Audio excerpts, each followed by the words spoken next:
just put it on record. We'll wait a few more minutes, see if anybody else pops in. Not maybe 5 more minutes.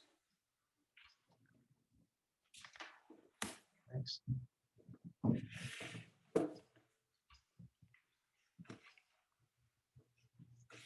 How's everyone doing today? Good. Good. I see a Scott Truthzilla podcast in the house. Yep. Scott, Mackenzie, then a couple people from my Freedom Cell. Oh, there's Flote. Here's Leah. Yeah, I figured we'll have a couple more people come in. Well, thanks for joining us, guys. We're super excited to answer some of your questions and tell you a little bit about Flote. That's what's up. Sorry, don't mind us. We're just trying to Josh Sigurdsson's here. He unplugged our mic. Oh, what's up, Josh? What are you doing? Comes in and wrecks things, then leaves. Wham. No pun intended. Wham. Yeah, wham, exactly. Bridget, Jacob, any chance you guys could put avatars on? Because when I edit this, there's just a bunch of little gray heads everywhere, and it looks. We'll work on that. Oh, cool. Yeah, we got some more people coming in. So we've never been on one of these before. So why don't you just kind of give us the rundown of like how everything works? Sure. So it's for everyone. It's not my thing. And I think what we're trying to do here is have this, anarchist approach of no rulers, self-ownership. I'm not here to call on anyone when they raise their hand. We use or just kind of go with the vibe. When you feel like it's appropriate to say something, ask, respect everybody's time. Try to keep your microphones on mute.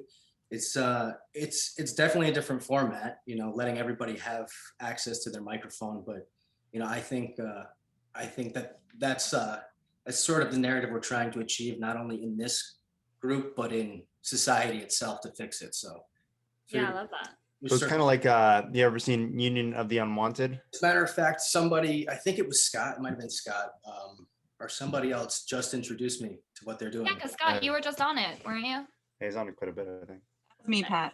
Yeah, it's really cool. It's very synchronistic. It's like other people are just, because I just figured I'd try it. I didn't know what they were doing. So I'm sure there's other people out there also doing this. Did you happen to catch the Union of the Unwanted where Kingsley got into an argument with Max Kaiser? And Tone Vase. Oh, really? Hi. What is it? Primarily like crypto economics? No, Yeah. it was just that one episode. Yeah, so- well, that specific episode was focused on Bitcoin or crypto. Oh, that'd be great. Kind of more for newbies, but they were basically like, oh, there's no problems with Bitcoin. Kingsley's like, have you ever used it? Like, Exactly. yeah. Yeah. It was pretty funny. Yeah, we'll give it a couple more minutes. I would love to get Max on here. That would be great. Yeah. Thomas, Jacob, Itemus, Nicole, possible you could add an avatar so it's not as I can't hear anything. Holy crap. Or yeah, turn your video on works too. Yeah, what's up, Pat? Hey, what's up? God, hold on a minute. I'm trying to find my headset. What's happening? This idea has been growing. I mean, the Discord is growing. It's definitely evolving. It started as somebody's mic's bugging. Oh, that's you, Scott. Cool. Hey, Pat, Yeah, can I share this with the Freedom Cell around me? And Yeah. see if anyone else wants you to should do have it? your Freedom Cell here. That's the whole point, is for everybody I to bring their see. Freedom Cells here. I can have 100 people right now, but if I have to buy it to make it more people, that's fine. Right. I want to try to make it as organic as possible, like as little rules. Just respect everybody's time. You have access to your microphone. Don't be a dick, or I'll mute you for sure and kick you out. You know what I mean? Respect everybody's time. But I don't want to have to do that. That's not my role here. Just I'll translate that in the message and just say, don't be a dick. yeah. Use the chat. Use the emojis. Raise your hand. Make yourself Right, aware if right. you want something to say. But Tools are there. The tools Yeah, are yeah, exactly. Cool. Another thing, we have 80 something people in ours, so I think that'd be a good place to start with some people because it's starting to get a little Yeah, it's really cool. you'll get get the conversation going, kind of thing. I think. Yeah, it'll- Nick ended up in here, and Nick lives in Woodstock. It's 25 minutes away from me, and then Awesome. a couple other people are close, so we're starting to Yeah, connect. it's in Rochester, down by up by you as well, in Kingston, some places I heard. Kingston's close. Rochester's pretty deep, but Yeah, it's a further out west, but I figure there's some people out there. They have family out in Queens and stuff like that. So cool, cool. I know some people all the way down in Philly, all the way up there. So they're on the cell on the chat. So Awesome. thank you. Yeah, send it around if you want. Just tell them to come in with their mic off. But yeah, let's get started. So, Erin and Kingsley, I guess before we get into Flote Fest, Anarcho Vegas, the journey through this, libertarian movement, I suppose. Why don't you tell us about your little Satoshi love story? Yeah, so Bitcoin brought us together. But yeah, I was actually I got into Bitcoin in 2013, and I used to attend the Bitcoin meetups in Toronto before I moved back to Vegas. I was just lived in Canada for about a year. And I wanted to just recreate this kind of the same environment. I mean, it's pretty crazy just looking back, like all the people that I was like, Coinbase like just launched, and I was like the only American with like the Coinbase app in the Toronto meetup. So I was like, people were giving me, Canadian cash and I just buy coin or Bitcoin on spot and sell it to them. But yeah, it was this really cool environment and a lot of, cool projects and entrepreneurs and a lot of things like, came from those meetups, including Ethereum. A lot of the main co-founders of Ethereum, they all Jack's attended the wallet meetup. came from that. Yeah. So anyway, I moved back to Vegas and I just realized, well, I didn't really find a meetup or a really group of people that were putting together events like they were in Toronto. And it just so happened, as I was thinking this through, I saw this headline on the internet just saying that the D Hotel Casino started accepting Bitcoin, and they installed a Bitcoin ATM at their location in downtown Las Vegas. So they started accepting Bitcoin early for hotel stay, the gift shop, and and restaurants. And the only reason why they couldn't do gambling was because the Nevada Gaming Commission is, all the like regulations when it comes to gambling, which are all ridiculous. But so I called and I was like, oh, hey, whatever, I'm Kingsley. I want to start do the Las Vegas Bitcoin meetup. And this one over here was, she answered the phone and she was working on the event side. So she hooked it up and we had a great meeting. We had probably about 120 people the first time. We had some really good speakers. We had the local news there. We had a Bitcoin bar. You could buy hot dogs for Bitcoin, and this was 2014. Yeah, so it was pretty cool. And then from there, yeah, we actually, she was dating someone at the time, and I was busy with work stuff, but eventually we came full circle about a year later and ended up giving it That's a crazy story in itself, but it's probably not for this call. Yeah. Long story short, it ended up in Jackalope, and the rest was history. Yeah. And so, anyway, fast forward 5 years, we had planned a wedding. We were going to get married, do the whole, traditional wedding thing in Key West, Florida. We booked venues, booked freaking ridiculous food and beverage deposits. And then Jackalope rolled around. We're like, fuck it. We're going to get married at Jackalope Freedom Festival. Well, yeah, because Corona obviously kind of ruined it. Yeah, we changed our dates twice and we're just like, we're done with this. We just want to get married. We don't really care. Mom, you have 24 hours to get from New York to Arizona. And we got married in front of it was probably over 100 people. Yeah, it was great. I recommend it was free. It was fucking awesome. Yeah. And we had all of the freedom lovers just sitting there. And those are the kind of people that we wanted there, not the family members who would just be like, we, people who we love and who believe in freedom and the people who support us in our ventures and what we're doing. Those are the kind of people that we wanted at our wedding. And that's what we got. Yeah. So couldn't ask for anything better, honestly. Yeah. Awesome. So speaking of those ventures, let's get into Flote and we'll get into Anarcho Vegas and Flote Fest after that. Okay. So when did you guys start building Flote? Yeah, Flote was, so I was working on a cryptocurrency wallet that was focused on privacy coins and tokens when I first applied to Boost VC. And with my previous company, just for people that don't know, I got into, same time I got into crypto, I also founded a esports Bitcoin platform where people can play against each other in popular video games for Bitcoin. So we were a bit early, but we also went through Boost VC then, and Boost VC is run by Adam Draper, who's Tim Draper's son, and they run a I would say the top like VR and blockchain startup accelerator in San Mateo, California. So I had already been through Boost, and I had a good relationship with them. And then I applied again with what was then West Wallet, the privacy wallet. And then, Erin actually started developing all these relationships with a lot of content creators on YouTube and all the big tech platforms. And we all saw what happened with Alex Jones. And we saw this, and a lot of us that have been following this type of trend knew that, things were going to get worse before they got better as far as censorship is concerned. So some of the people, personal relationships that we know started getting affected. They started getting demonetized, deplatformed, shadow banned. I started noticing interesting things myself as far as things that, like even like small bugs that I noticed on Facebook for myself after I complained about Facebook publicly. And then all of a sudden I started noticing things. And then, 3 months later, Project Veritas came out with like basically a list of all these different types of ways where how they shadow ban you. Yeah. So Kingsley would complain about it, and then like a week later he'd be like, I'm not getting any likes on my posts. Or my app would crash, or it kept crashing. And so it turns out through Project Veritas that they would actually do this thing or basically send you an update, and it would make it so that your app was basically unusable. So you would just like stop using it for a while. Good old Facebook, billion-dollar company. You're killing it, Facebook. Yeah, good job, Zuck.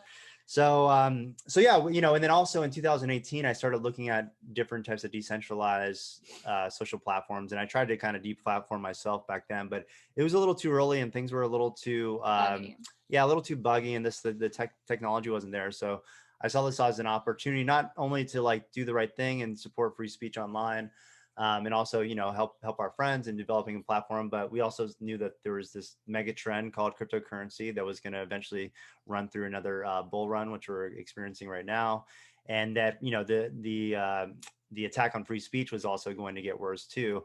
Now, at the time when we launched and we went through Boost VC and started in February 2019, and I think it ended, what was it, like April or so. But a lot of my contacts as far as like investors or just people in tech are in the Bay Area, and they just thought that we were building like a platform for Alex Jones, and they didn't really know anything else as far as all the other people that were getting screwed over by big tech platforms. Yeah, so just like walking into Silicon Valley and just talking about the concept of censorship, like it was really nerve-wracking, because they all assumed that we were it's like Nazis, Nazis or whatever. And it was just such an uncomfortable feeling, like going in and asking for investment for what we're building, even though we knew full well and good what was coming down the pipeline. It was definitely an uncomfortable feeling.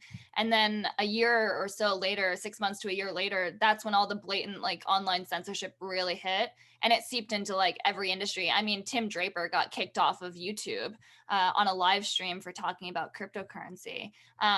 So like it really came full circle, and we called it. So like that was kind of an interesting feeling. But yeah, so that's basically like the story of how Flote came together. Yeah.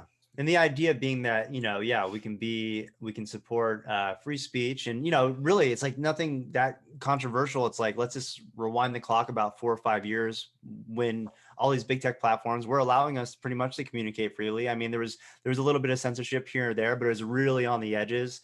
And most people didn't know that they were like reading your private messages and all this kind of stuff and using that to sell to advertisers or intelligence, operations worldwide. But now it's like the people are really starting to wake up to the reality of how powerful, technology is when it comes to search algorithms and social media and the control of information. And just, advertising.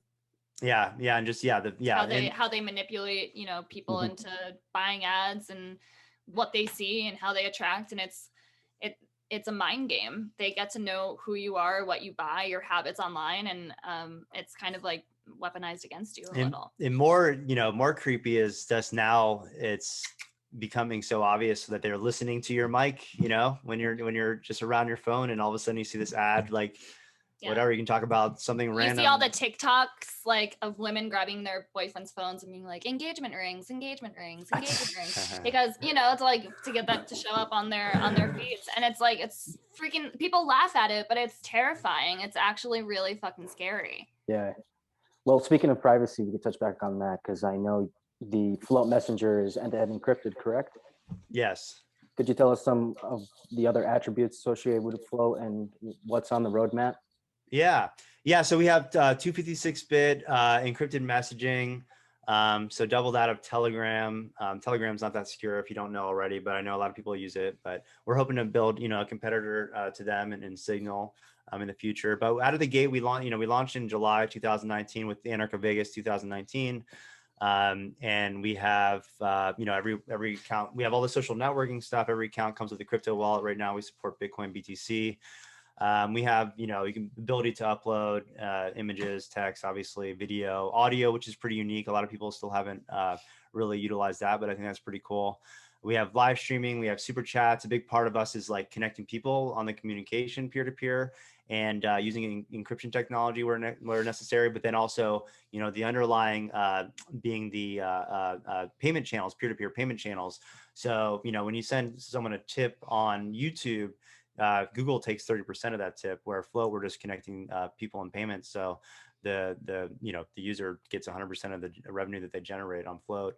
We also have a Patreon type model where you can post exclusive content behind a paywall, and people can subscribe to those specific tiers to access that information. Easy ways to organize like all your other social channels, so people can kind of go to one spot and find all of your channels. I feel like we are all on like 15 or 16 different platforms now.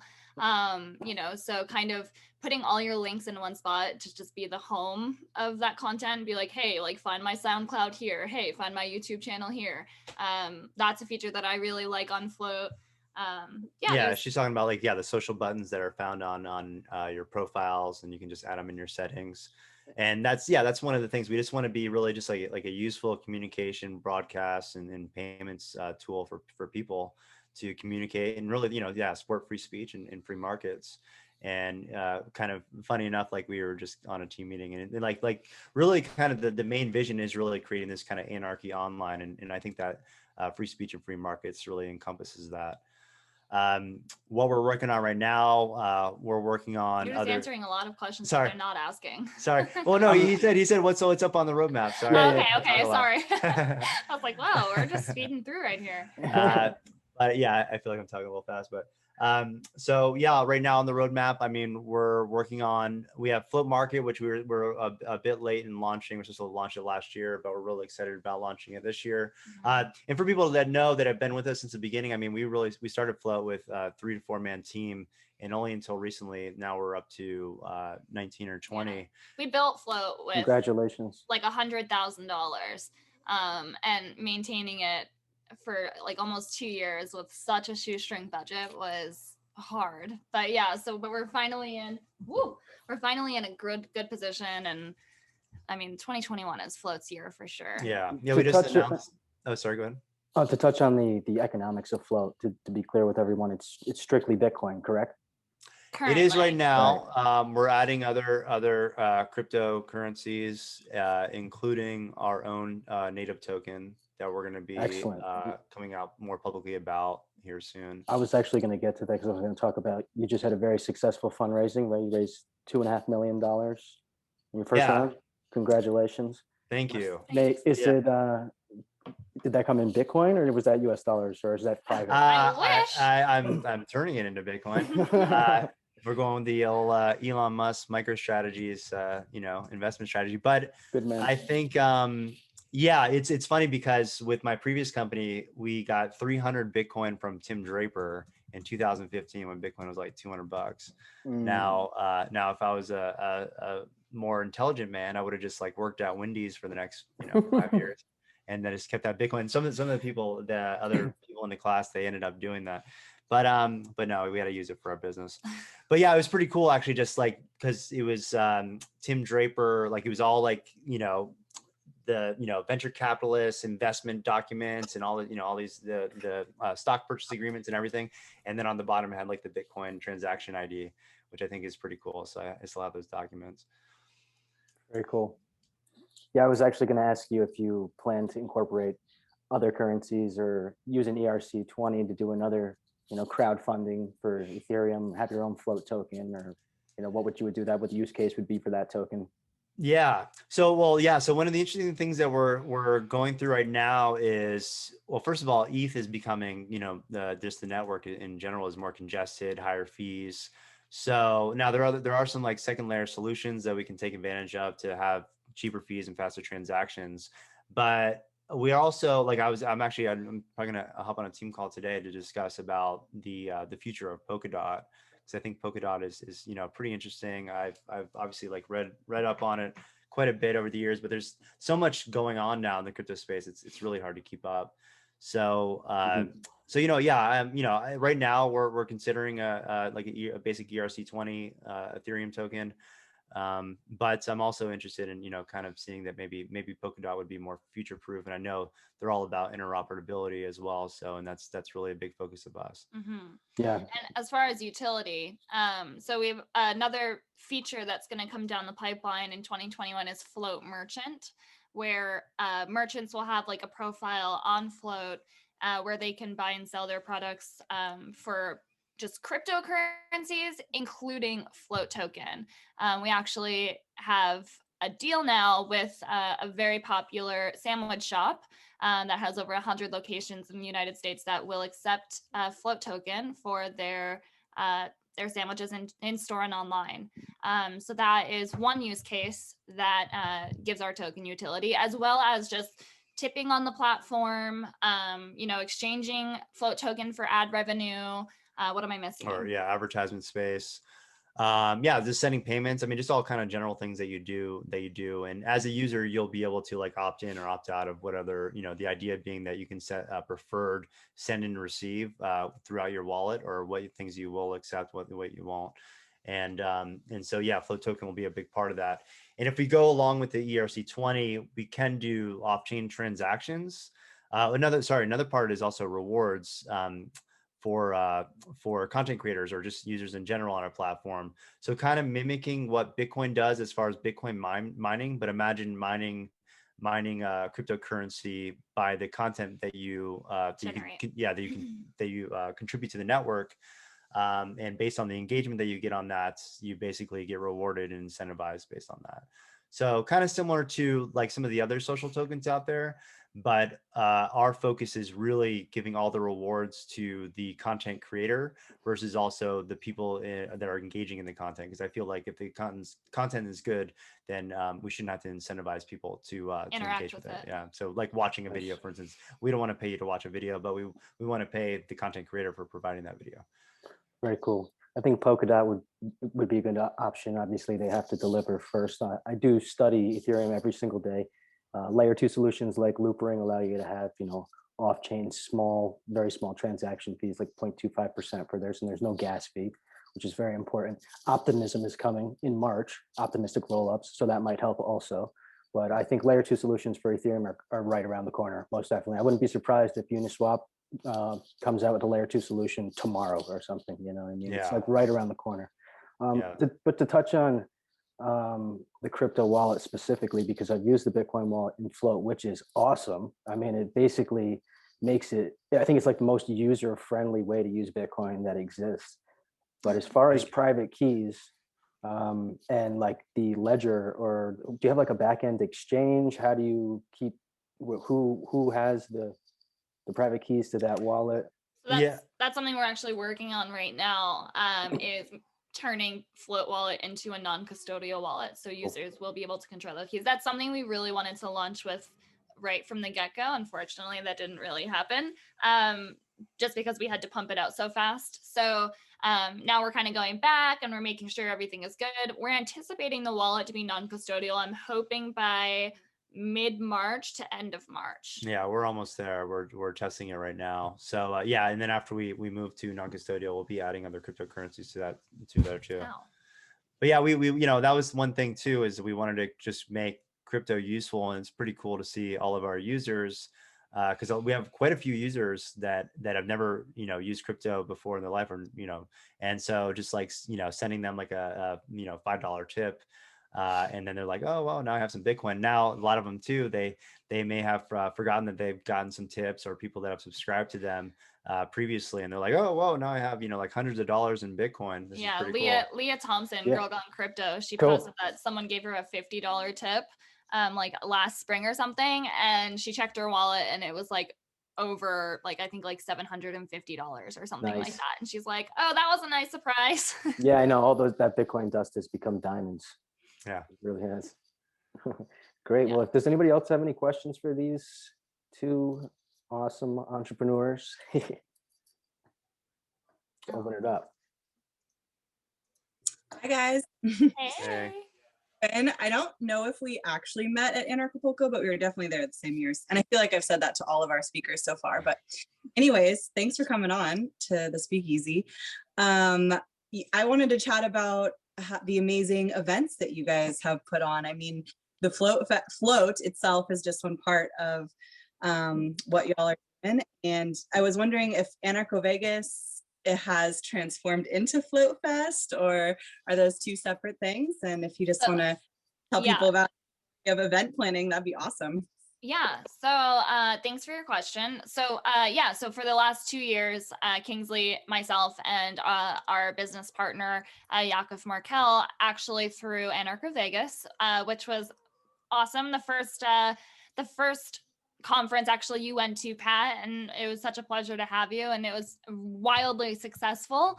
We sold out our first year. We actually made a little bit of money to put towards the second year. So that was definitely a win in my book. And Erin put it together in, what was it, 90 days? We put it together in 90 days. Yeah. Nice.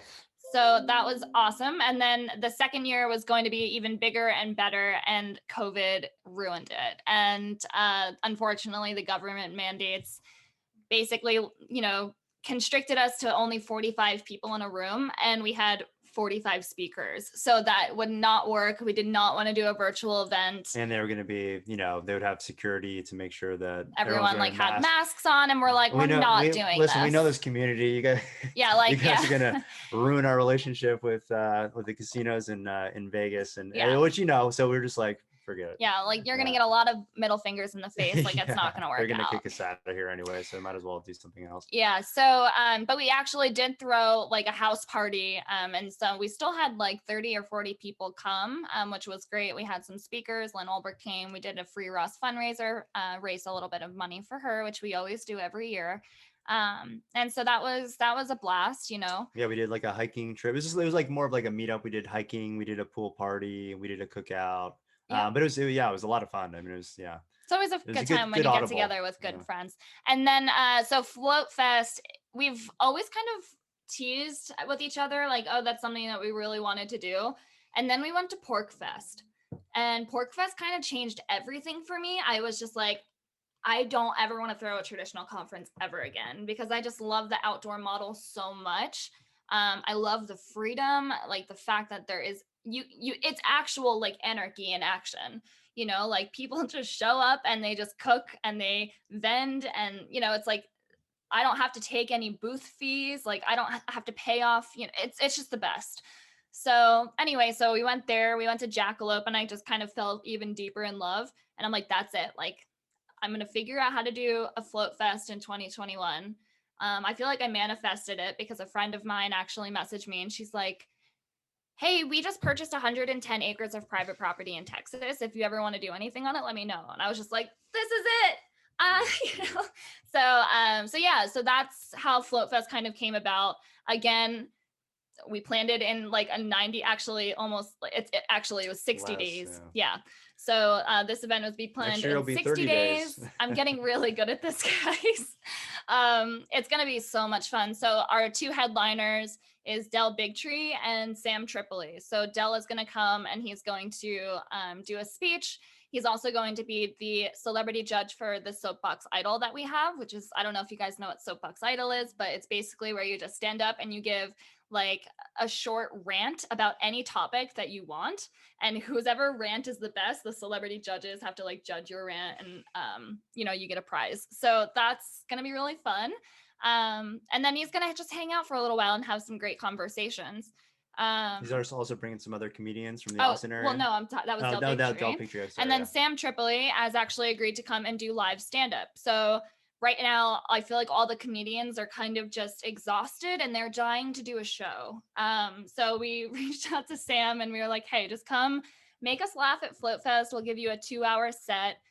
So he's going to bring a couple of his other comedian friends, and they're all going to put on a funny little, you know, what's the what word? they do. Yeah.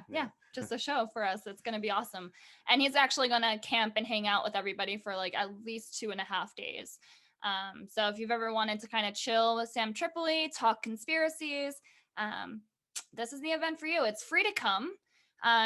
So if you are like staying at a hotel, or you're just in the area and you just want to check it out and like walk through Agora Valley and kind of like, you know, buy different things from different people, please feel free to come.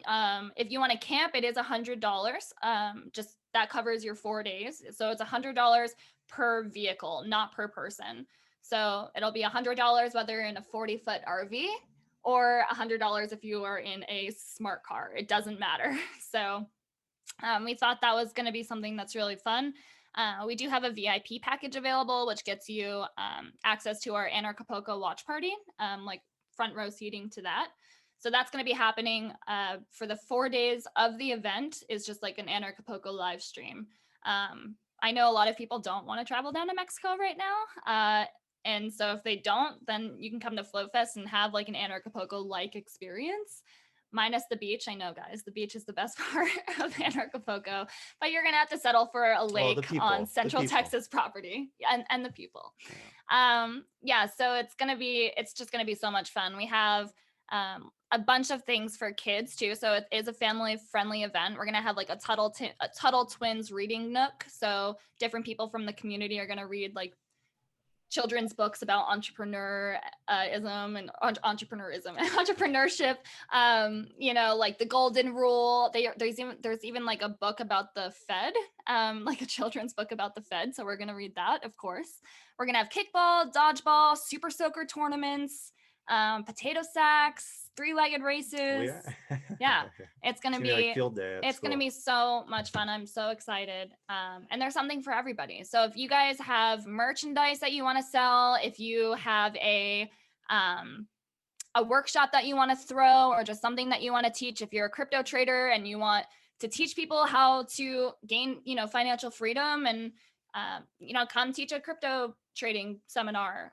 You don't have to confer with us at all. You just come. It's very self-organized.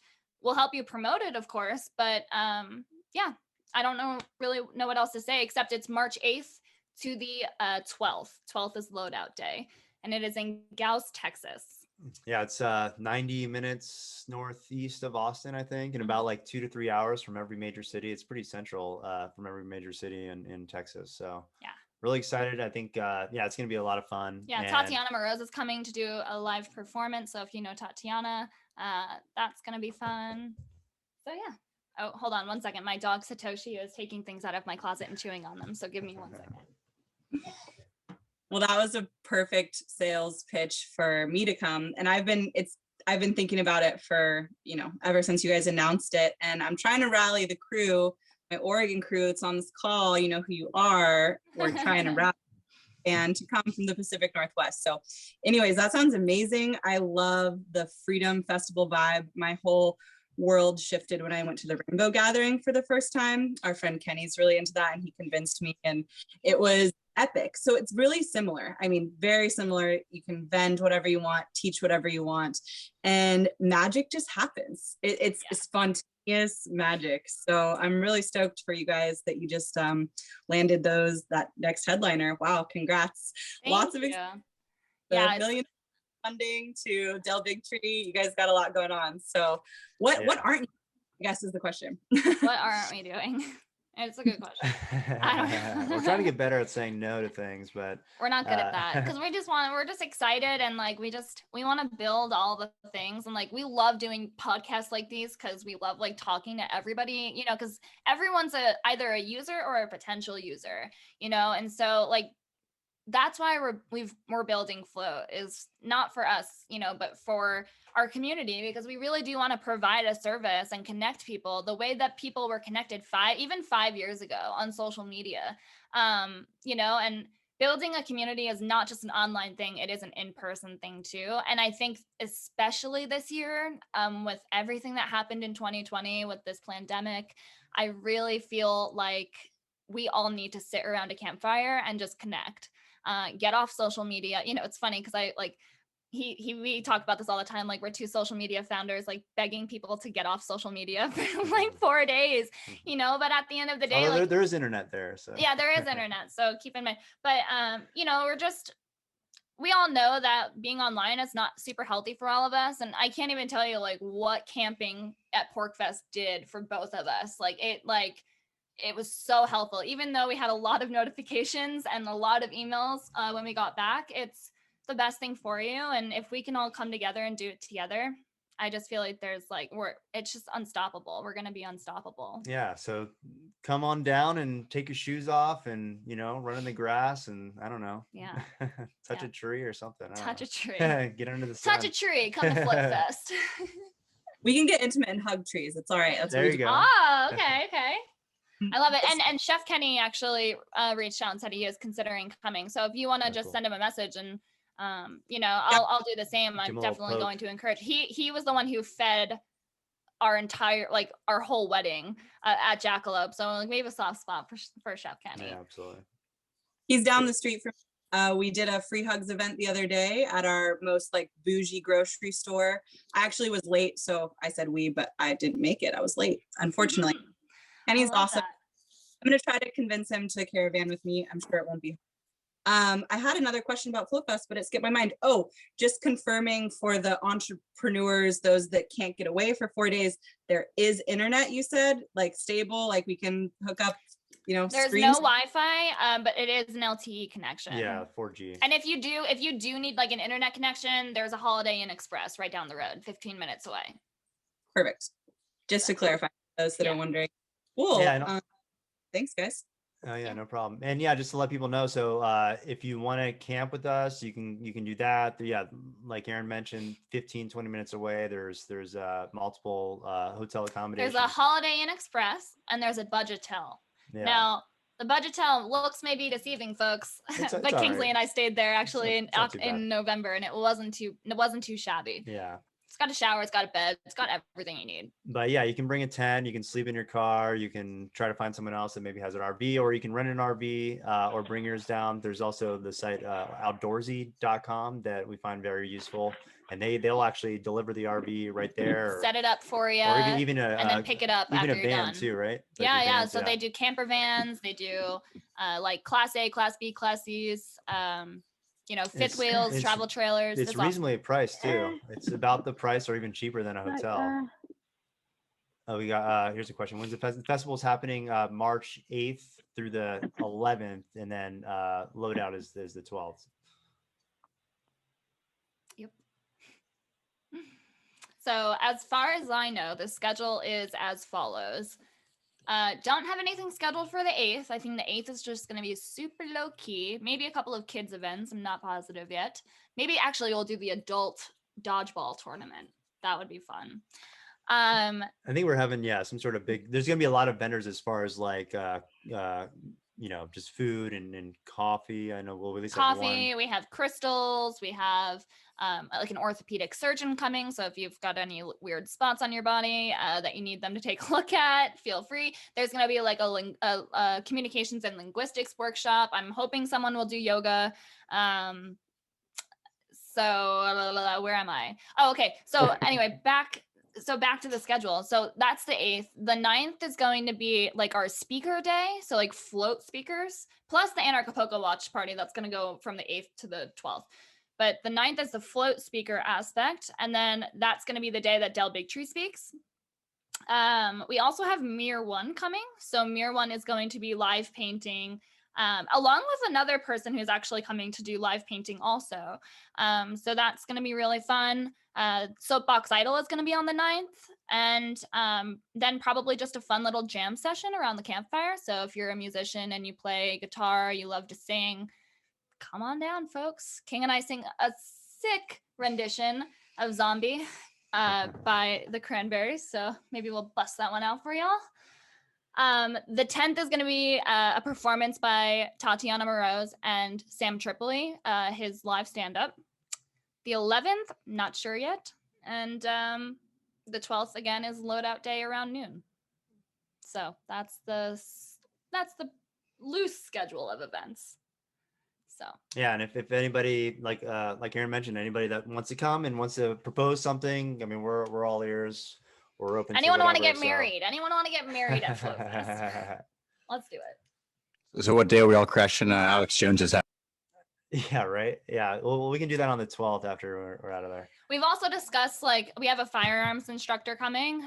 So we've discussed potentially like going to a range, either before, or after, or even during Flote Fest. So if there's enough interest to do that, just because you can bring your firearms onto the property, but firing them is something that the venue has told us, please prohibit that.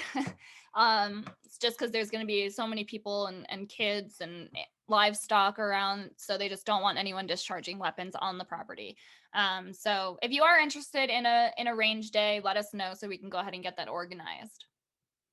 Yeah, we considered inviting Alex Jones, but we know that would be a mistake. He's just gonna grab a megaphone and be like, "Frogs are gay! Frogs are gay!" I'm glad Scott found that funny. I don't know. But yeah, so that's basically the situation. Oh, Matthew Raymar. Hello. Hey, Erin. How are ya? Oh, doing pretty good. I see that Sam Tripoli has been posting his content on Flote. Is that you? That's me. I That's knew me it. for sure. Yeah, man, this is great stuff. Compliments to you guys. You have the easiest interface to integrate with of anybody. Oh, thank you. Well, yeah, it's only going to get easier now. So, we're going to be able, we've been building this thing on such a limited budget, and now we really have the resources we need to get some special things out there. So yeah, and let's announce our content safe Flote partnership here soon. Yes, indeed. I kind of dropped the ball on that because we've been building our second framework. We've been so busy too. So let's just get a call on the schedule after Flote Fest or something, and we'll get a press release going, and then everyone can know the content safe and Flote are together and working with one another. Yeah, and there's a bright future ahead. There's a lot of tech, and there's going to be a lot of new people. Absolutely. Cheers to that, my friend. It's vodka. No, I'm just kidding. It's water. Well, who all we got here today? I haven't. Hey, what's up, Matthew? My name's Pat. Yeah, this is the Speakeasy. It's a new format where we bring a bunch of people together and see if we can behave and have a great discussion. Well, it sounds like you got the right people in the room for behaving. Yeah. Yeah. So yeah, guys, let us know if you have any other questions about Flote, our future. I know Kingsley touched on future features coming down the line, and I think he only brought up Flote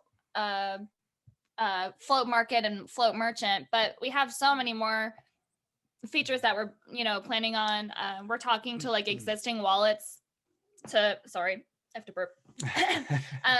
We're talking to different existing wallets to basically integrate into Flote, so we can take advantage of all the cryptocurrencies that they support. So it's easier for us to kind of just, because implementing currencies one by one is not super easy on the development side. So we're planning on doing that. Groups. We are planning on doing a groups feature. We already have the wireframes kind of already built out. And again, I bring this up when I can.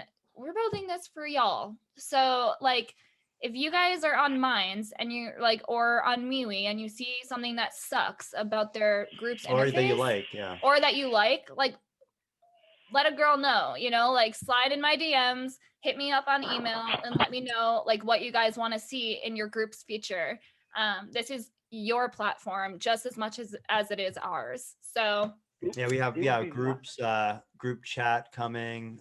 We have when we launch Flote Market, we'll be also doing a Flote Swap, which would be a decentralized exchange integrated on Flote Market that's focused on consumers, like a more easier interface to use versus like traders, like a lot of the other dexes or exchanges are. So kind of think of it like a eBay or Amazon like shopping experience to buy cryptocurrency peer to peer versus what's traditionally available. There's even like really cool things like, you know, years out that we're considering with add-ons to Flote Market, like Flote Fleet, which could be peer-to-peer ride sharing. Delivery and ride sharing services. So again, you know, in the same way that Flote can go out to content creators, say, hey, you can earn 100% of the revenue that you generate on Flote. We don't sit in there as a middleman. There's already this driver network out there that Amazon, Uber, Postmates, Lyft has already built, and they take about, you know, anywhere typically up to like 30% of the revenue of the drivers. So we can go to those people too and say, hey, we can connect you peer to peer, and you can make more money with Flote. So there's a lot of things that, so, you know, so many exciting things that we can do with decentralized technology. Right, decentralized insurance, you know, like lots of credit. There's all sorts of cool things that, you know, we're looking to potentially add on to Flote Market and just Flote as the ecosystem. Sorry, I have a couple technical questions, if that's all right, just out of curiosity. So how are you guys handling, you guys, as far as I know, aren't doing any like web torrent type stuff. How do you guys handle like storage and kind of scalability? And are you just kind of eating the cost of everybody's freaking videos and all that kind of stuff? How does that work? Yeah, right now we're eating the costs. We are on a provider right now that we are looking to move off of as soon as possible, because they said that they supported the free and open internet, and then when Parler got shut down, they decided to say that, oh, but you know, in the same Parler. email, guys. So like in the same email, they were like, cough. we support free and open internet, but we stand by Amazon's decision to deplatform Parler. And it's like, well, then do you really support a free and open internet? We were on Amazon in the beginning because we did have a lot of credits with them through the Startup Accelerator, but we moved off them, and now this current provider is kind of saying the same tone. But we did find a new provider that I've known for probably longer than a decade. He runs his own cloud service company. They have servers all over the U.S. He's a Ron Pauler. Yeah, he's an anarchist, kind of, or, you know, maybe not anarchist, but libertarian, and really supports free speech and is going to hook us up. So we're moving over to them as soon as possible. We're trying to find companies that we like align with, you know. I'm kind of done just supporting like bad, immoral companies, pretty much.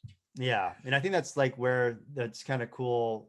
It's like scary and cool at the same time, because you see like, especially in tech, like, you know, them going after specific people and also companies. But also, yeah, it just kind of shows us it's like, hey, okay, we probably shouldn't be doing business with these people anymore. We should probably be either doing business with other people that are aligned with us, or building our own product. So out of the chaos, I think there's a lot of opportunity, and I think that's, you know, kind of where we're situated with Flote right now. Have you considered like IPFS or anything like that, or does it not really help in this particular situation because you end up having a self-host basically anyway? Yeah, so what we want to do is we want to build. A big part of what we're doing too is interoperability. So I think when it comes to like decentralizing the data structure, we want to work with cloud service providers that are experts in their field right now, and then do backups, you know, wherever possible. With IPFS right now, the idea is that we want to build an easy bridge to IPFS, so that if someone does want to easily store their content from Flote and post it to IPFS, they can do so easily. And that's kind of what we want to do with a lot of other different platforms. For instance, like right now we're building bridges like from the big tech platforms like Twitter and Facebook. We're also going to be doing it for YouTube, but you can link your Twitter profile to your Flote profile. So when you post to Flote, it'll auto post to Twitter. We have it so that you can download your Facebook data, your post videos and pictures, and upload it to Flote. We're going to make a way where you can, when you upload your videos and post it, it can auto post to library, and also Odyssey, or, you know, library, and in YouTube. at the same time. So, and there's other things that we can do that too. There's potential ways where even we're looking at maybe integrating like Signal chat and Telegram chat into Flote. So kind of like, you know, We're not trying to reinvent the wheel. Like, we're just trying to implement already existing good moral platforms into our platform, so it's easy for you, the user, to get your content to where you want it to be. Yeah, or just communicate with people in general. Yeah, I think there's a couple mixed like things in terms of like making it easy to use as a provider is really important, but also then like having the experience be good as a user, I think is almost as important. I mean, you can, if it's really easy as a provider, but nobody actually can see it or cares about it, then what's the point? Trade-offs. Yeah, right? and so are you guys familiar with? Well, they used to be called Zeit was the company now, and they became Vercel, and so it's really interesting like CLI tools for like registering domains and things like Anycast DNS and stuff like that, where like it'll automatically, it's actually pretty amazing. So it'll automatically load balance across like Azure, Google Cloud, AWS, and you don't even have to pay attention to which one your stuff's actually running on. And it'll actually kind of load balance across all these different cloud providers. And I actually feel like that's pretty resilient in the sense where if one takes you down, it literally just kind of finds its way into these other services. And there's some really interesting stuff you might be able to do with that. Yeah, actually, we were just talking about Vercel with our one of our new hires, Chuck Williams. And yeah, this does look really interesting. We are going to give it another look. Refactoring for serverless like that can be a whole freaking beast, but you guys might be early enough in the stages where you can consider that with certain kind of more static stuff and things like Are that. Are you a developer? Yeah. Do you want to shoot me over your resume? It depends how good you're paying, but sure. I'll definitely be happy to at least like play with ideas, and because I love the idea of like resyndication. I think that's so huge. Like I don't know if you know the old story of like how Facebook originally got large. MySpace was the big dog at the time, and so they wrote a bot that you could sign. Like when you made a Facebook account, they made a bot that would basically farm your MySpace, and like anything if you received a message in MySpace, it would forward it to your message, like forward it to Facebook and reply to you through MySpace and kind of like resyndicate all your stuff for you. And it's kind of a really kludgy solution, but it worked. It got people to move over, and obviously Facebook would never allow somebody to do that to them now. So it's funny as that is, but I mean, I'm definitely happy to help with anything I can for sure. Cool. Awesome. Yeah, let's keep it in the family, folks. Anarchy, people got to stand together. Is that our dog? Yeah. Yeah, that's awesome. Yeah, I also have a question. Actually, Mike already touched upon it. It's about how you host your data. I'm now 4 years on the Steam platform. They swapped over to Hive after a 50% attack from a Chinese guy, the Tron founder, Justin Sun. Yeah. And they are building actually on ThreeSpeak, which is video platform hosted on Hive, currently still using Amazon Web Services. They're building this year a completely decentralized platform built on IPFS, which will incentivize people to actually host the videos, which is currently the biggest problem on IPFS, because you can use, of course, the system, but few people actually store a video of anyone and then provide the bandwidth and their storage to share the video with the world. And they're going to change that. And the idea is to not have like a pre-mine or like a founder's stake, but to have an equal stake for everyone who wants to participate. So if Flote would want to tap into the system, you would, if the Hive community decides to actually do this with you, because it will all be decided by the majority of Hive holders, you would get an equal airdrop share of this new video storage system. You would be able to then implement it into Flote, and people who are uploading videos on Flote would automatically using this system built by ThreeSpeak, and people who are running the ThreeSpeak decentralized system, all these miners and incentivized tokens that are part of this, would automatically then check out your community and say, okay, I want to automatically like send IEEE's videos, host them and share them with the community. And when someone is then using Flote to stream that video, they would earn money. So that's pretty awesome system, actually. The first time ever anyone has done something like that with IPFS. Yeah. So that's really interested. I'm really interested in that type of, technology. I'm talking to Jeremy Kaufman of Library to do something kind of similar with Library as well. So you can watch all the content on Library on Flote and actually get rewarded for that content, and also post through Flote as well and get rewarded even directly through the Flote wallet with Library tokens, or Library credits. So yeah, I think that's the big thing with us is that we're trying to make Flote as user friendly as possible. So sometimes when it comes to a lot of this, especially this crypto stuff, even with Hive and Steam it can be a little bit much for kind of people that are no coiners, I'll say, or people that are less technically inclined.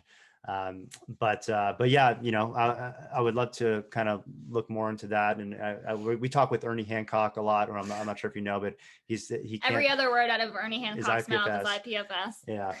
So he definitely keeps us up to date with the IPFS development. Yeah.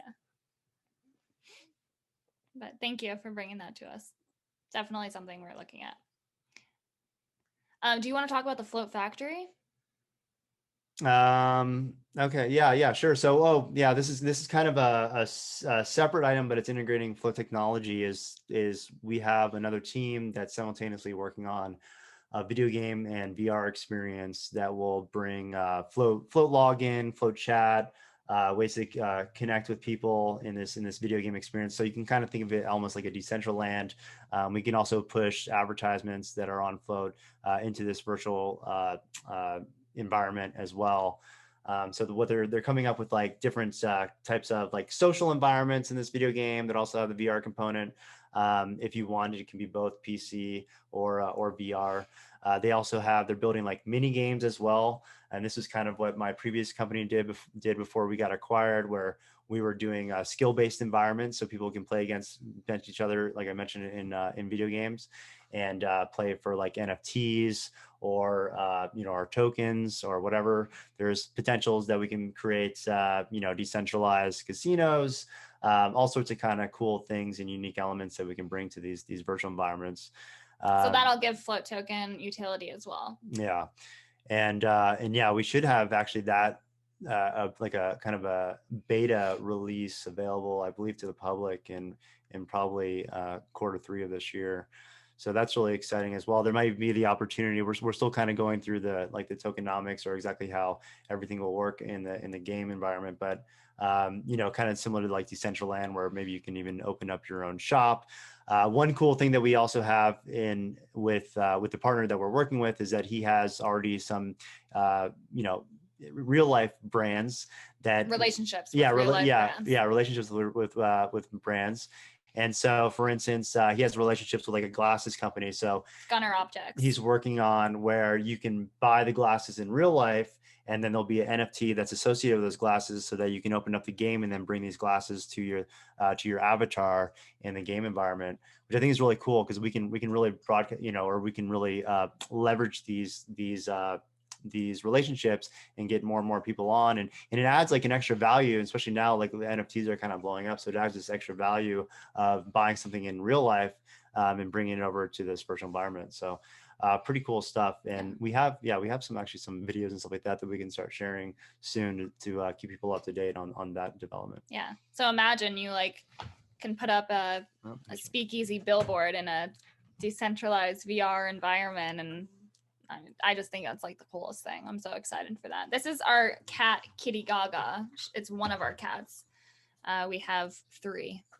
It is serious. Very cool. Yeah, I'm actually I'm a holder of Decentraland and Ipfs, and I'm excited for the VR world and tokenizing assets, NFTs in the blockchain space.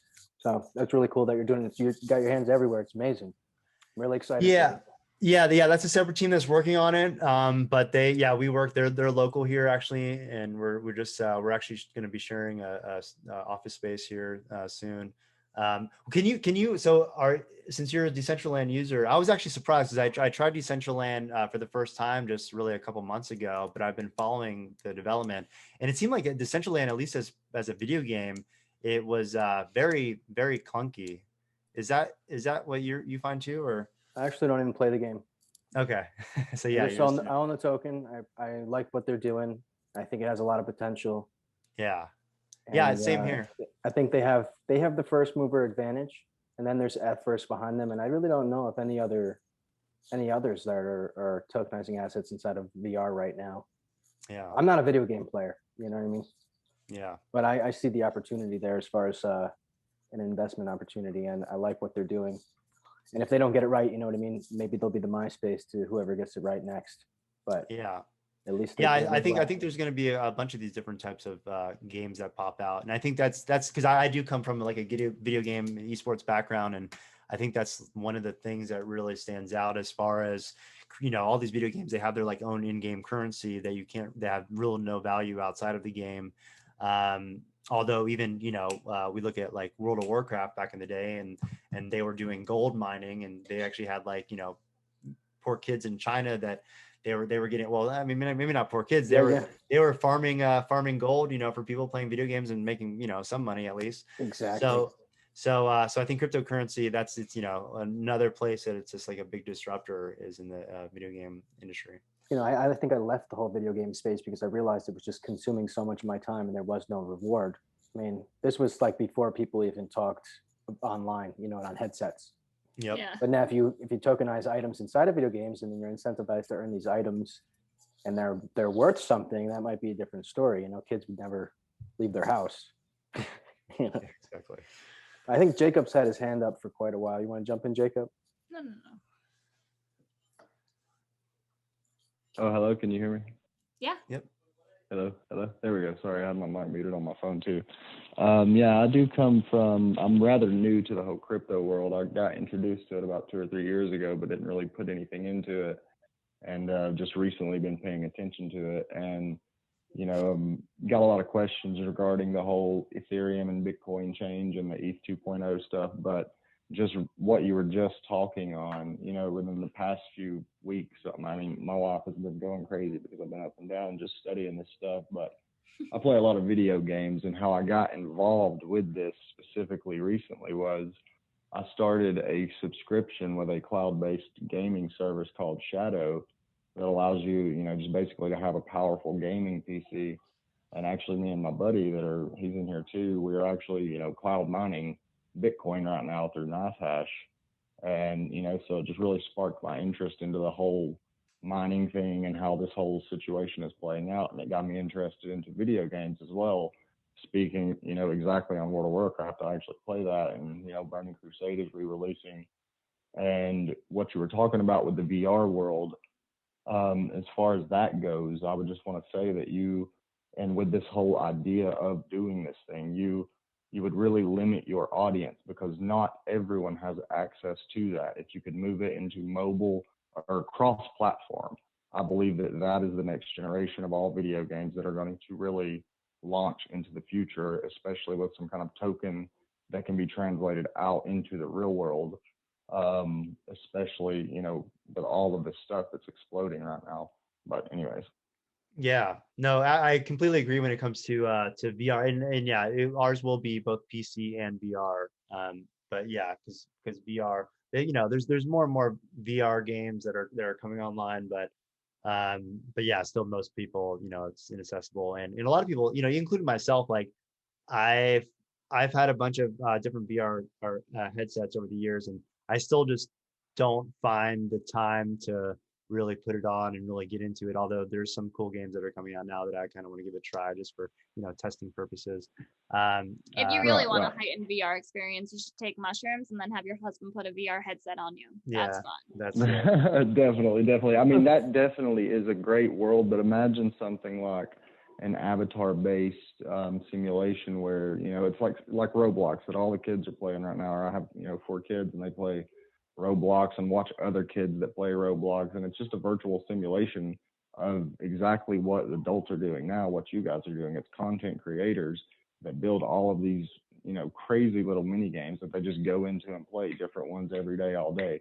So if you host a platform that, you know, you can just basically hang out with people in, or play games to basically earn by watching people's content or participating in it, or doing exactly what you were saying before, it could reward, everybody basically, the community as well as the content creator by making them, get more views or do whatever.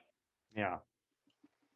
And it also could be based like, similar to like an RPG, archetype, like the more you participate, you like level up, and there's a bunch of different ways you could formulate it so that it, rewards the user for actually participating, and you can, there's just a lot of potential in what you're talking about right here.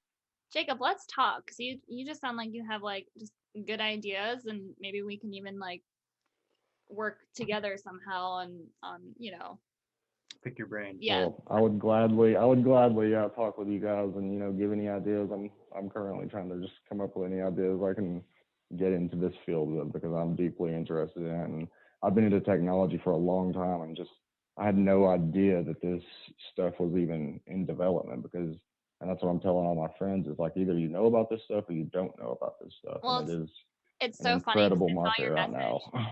I saw your message. Man, I was thinking of this the other day, and I am 100% convinced that like when an idea comes to you, you only have like an allotted amount of time to sit on it before I feel like the exact same idea floats to another person, and then they'll execute on it. Like I can't even tell you how many ideas like Kingsley has brought to me that he's been like, oh my God, this is genius, da da da. And then like 4 months down the line, I'll see someone doing that exact same thing because we didn't like jump on it and execute it. And I'm like, God damn it. So I think if we can just synergize together, and put our 2, 3, 4, 5 brains together, we can just come up with something just totally awesome and epic. Oh, I'm down all day, every day. So whatever you guys want. Cool. I'm excited. Maybe something kind of somewhat related to that, or kind of in between, as far as a little bit less. I don't know if you guys worry about mission creep, but I feel like I would be with all of these the fingers in different pots. But like 360-degree videos are awesome, and I think like that's a really easy, like that's one of the coolest things. Like Coachella does it. Like you can watch on YouTube or wherever live, like on Coachella's site, put on your VR headset, and as you look around, you're in the audience, and that's freaking sweet, especially for live stuff. But even for post recording stuff, I don't know if you guys have thought about any kind of 360-degree videos or 180 or anything like that. Yeah. Well, I know it's pretty important when you're posting videos with like Copwatch or whatever. So, but yeah, I've used 360 video quite a bit, but yeah, we haven't really discussed implementing that yet. But I know it's just really about now supporting the right file type for uploads. Gotcha. So definitely, yeah, something that we're maybe also would be a different like video player, and there might be some sort of like special video player that we would have to integrate. Right. So I guess that kind of relates to another kind of set of questions that came up while you guys were talking about this. Is there a developer API, or like, is there a place where I can kind of register and get a key to get, like, as far as to develop client-side applications? Can we do embedding? Is there like a protocol for the custom clients or something like that that you considered? There's nothing public facing yet, but we're working towards that. So I'm guessing sometime this year we'll have something more public facing, especially on the video game front. I know that they're thinking about that, right now in early stage development. Yeah, and we're discussing that. We just had a meeting actually a couple hours, and we touched on that briefly. But yeah, nothing yet. I don't have the specific. You can currently embed Flote videos, correct, in other sites? Yes, but not necessarily comment streams or threads or anything like that yet? Correct. Yeah. Okay. Yeah, our embed feature is very basic at the moment. Better than nothing. That's all good. That's Cool. what we said. After just it being requested 100 million times, we're like, okay. Well,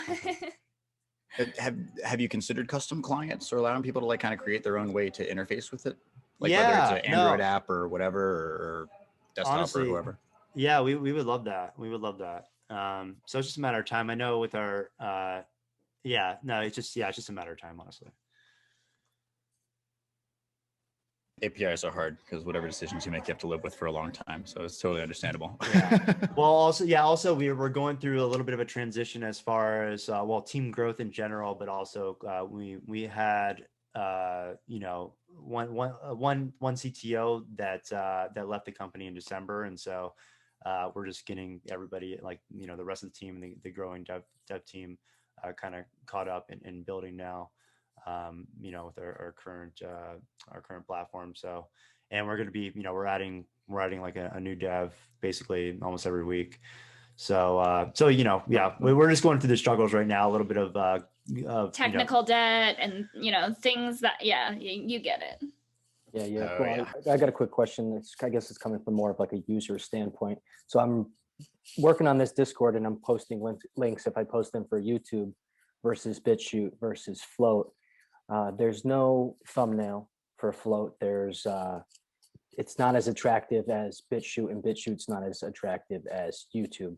Like, no information comes up. There's nothing really that's really driving you to click it.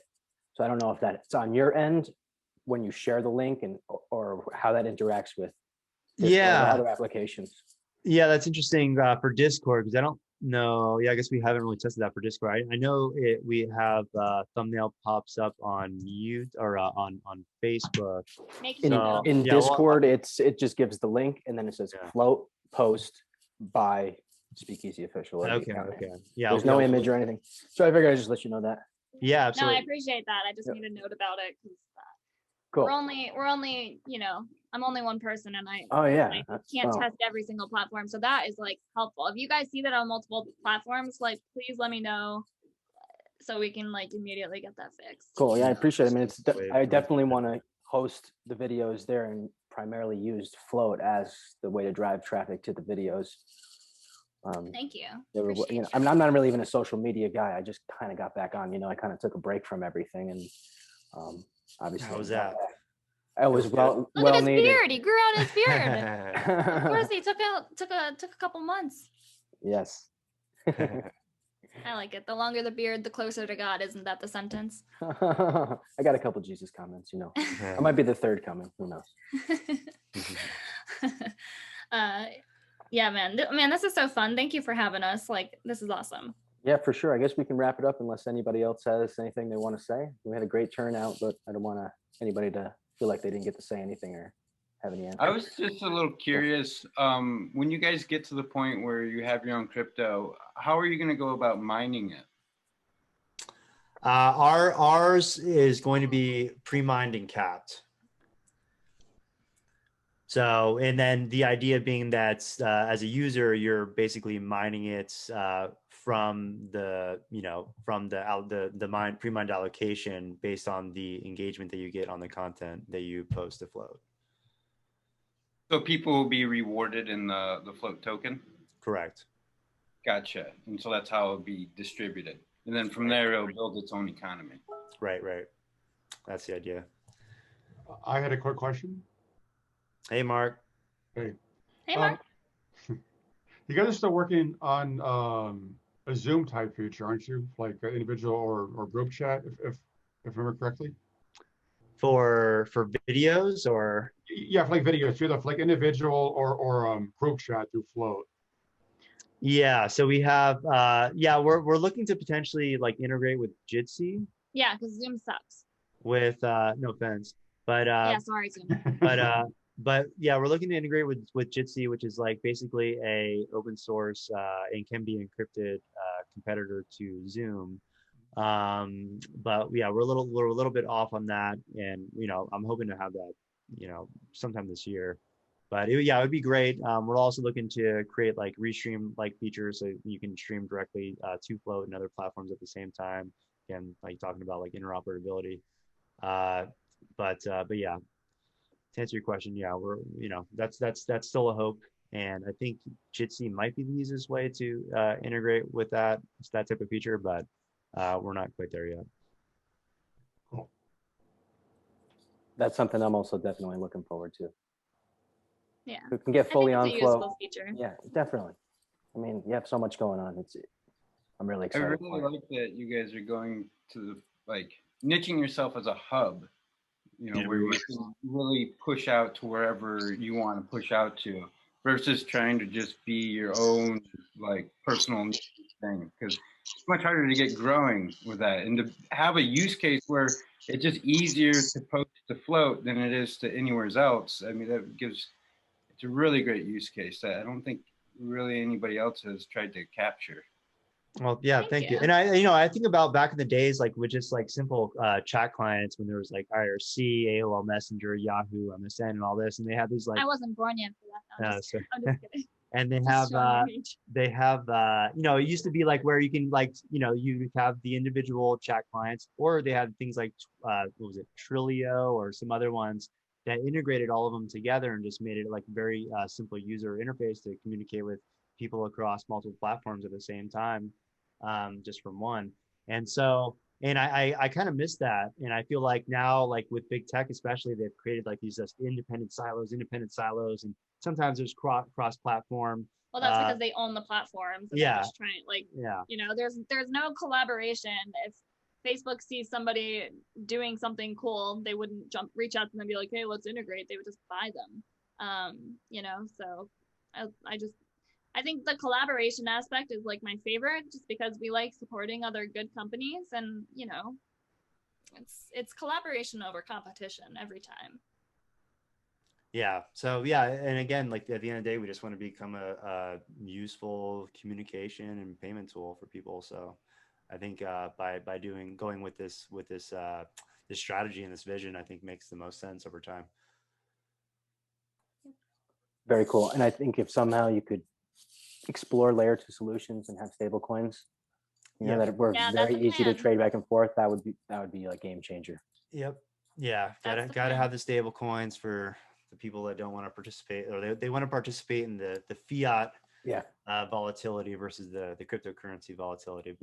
But definitely for no coiners or people just it's so normal. It was really exciting to hear, like, a lot of my friends in Southeast Asia that run some pretty big dev teams. A lot of them now, a lot of the developers, they don't even have bank accounts. They just get paid in straight stable coins.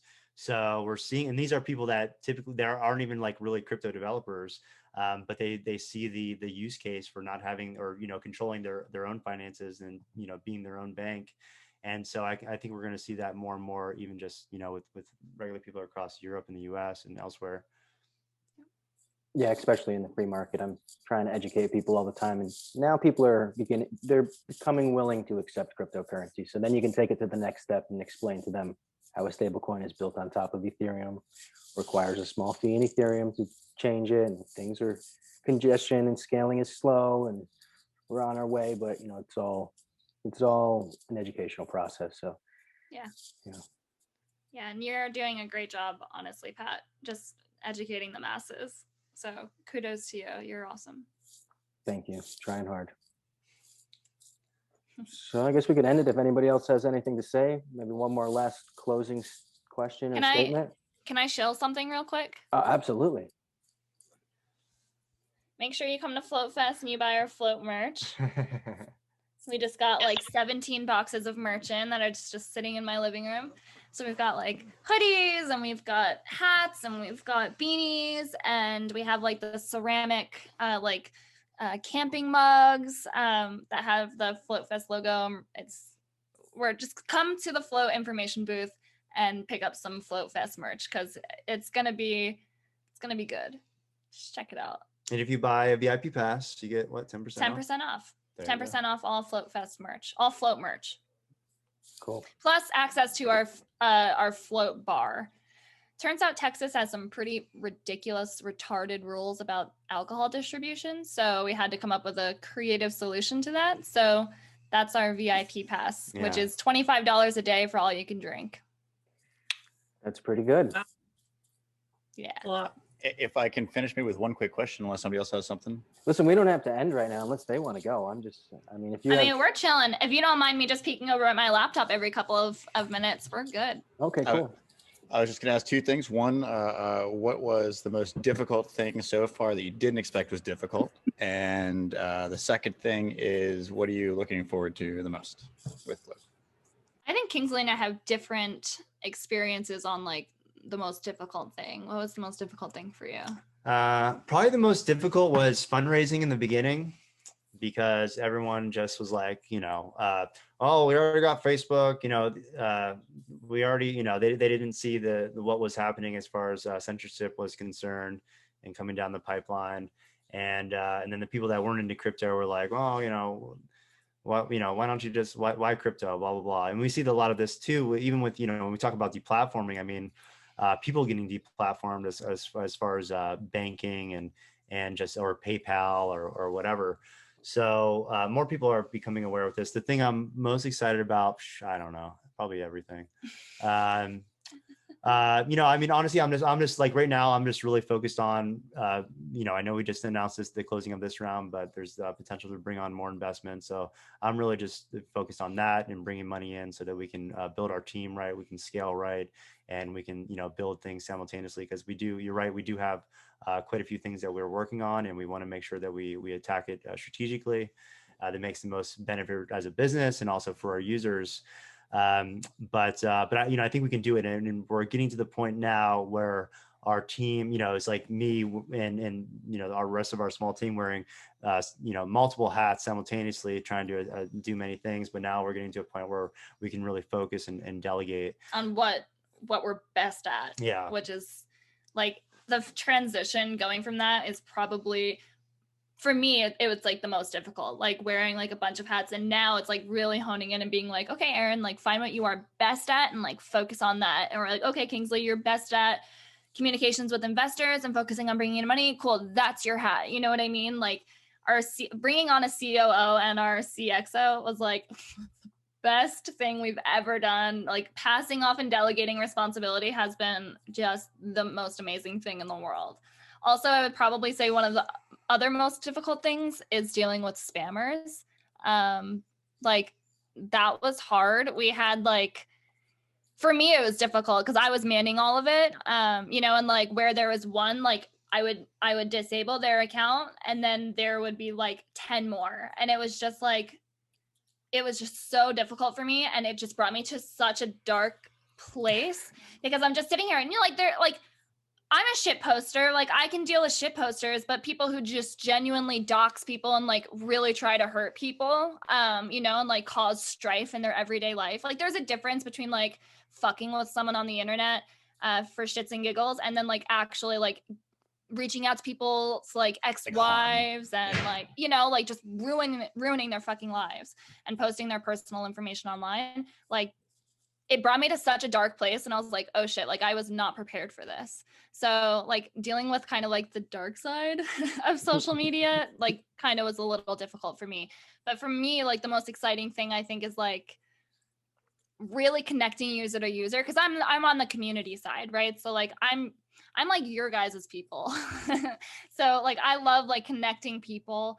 And so like Flote Fest for me is like totally in my wheelhouse, and then just building the online community. And my goal is to get people so connected on Flote. Like if anyone needs anything, if like, they're being threatened, by the state or whatever, and they need help, like they can call on a couple of Flote users and like those Flote users leave their homes to go defend another Flote user in real life. Like that's the kind of community that I'm trying to build online.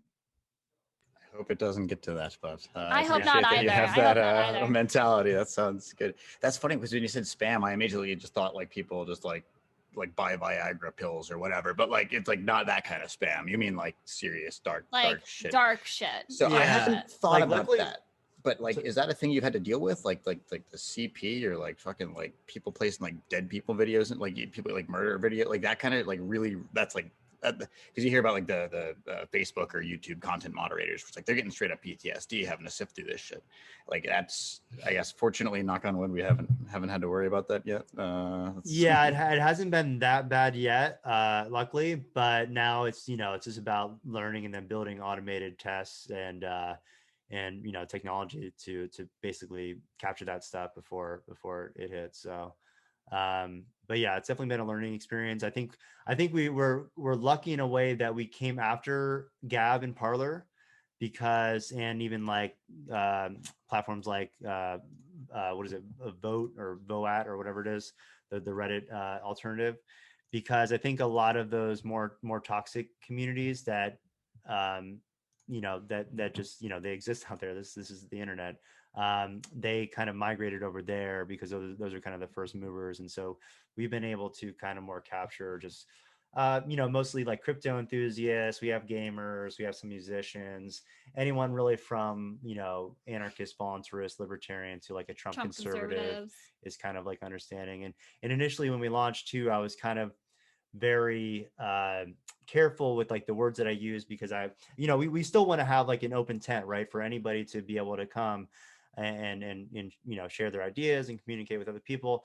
But then I slowly realized that, I guess the left is no longer supporting free speech and an open internet. So I get, unfortunately their ideology doesn't align with ours and the Which community is that we're trying to fine. build. Yeah, which is fine. Hey, go. Like there's plenty Hey, of places bow for them down- on the bow internet, down- and they're even welcome on Flote. Yeah. But bow down to big tech if you want. But hey, that's not us.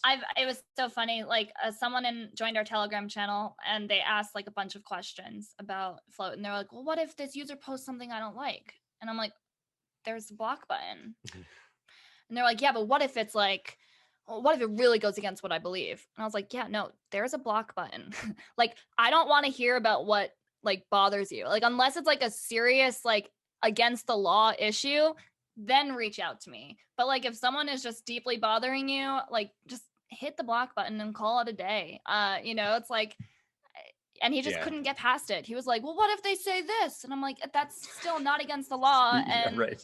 like, I'm sorry if it hurts your feelings, but at the end of the day, and I'm not trying to be cold about it, but at the end of the reality, day, yeah. you either believe in your free speech or you don't. And if you don't, then I don't know, like maybe a free speech platform isn't for you. Like that, And that's kind of goes through like our thought process when it comes to moderation. Let's not try to have this like archaic centralized top-down approach. Let's create the tools to give to users to be able to filter and moderate best themselves. So yeah, basic block features, mute buttons. If someone is spamming your live stream chat, like you have the ability to set, first of all, keywords that will self-censor. So if someone, posts a real gross, nasty word that you don't, moist. Let's use the word moist. I hate the word moist. Okay. So if I want to go ahead and block the word moist from my live stream, if someone go ahead and tries to write it, it'll actually block that word from being used. And that's you self-censoring your chat. That's not coming from us, So like it gives you things like that. It also, you have like time ban. You can kick someone out of your stream. Like let's build tools to give the user a chance to self-censor or to moderate their own content. We're building like block lists too. So like if you invite someone over and maybe you have some bad actors that are on this block list, then you can share it with other people that are on Flote, so they can just press one button and then block a whole bunch of people immediately.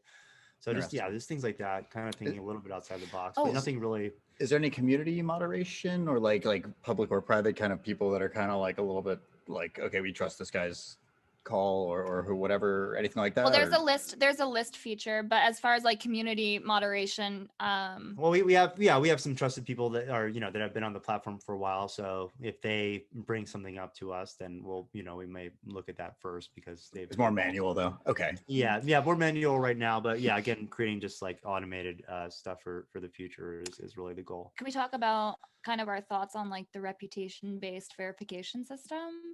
Oh yeah. Because that's a problem, right? Like that's a huge issue right now in crypto, especially. I don't like, for me, I've had like multiple impersonators on the internet this year, and like it got close friends of mine for like thousands upon thousands of dollars, like at least 20 grand. My friends gave this scammer 20 grand thinking it was me.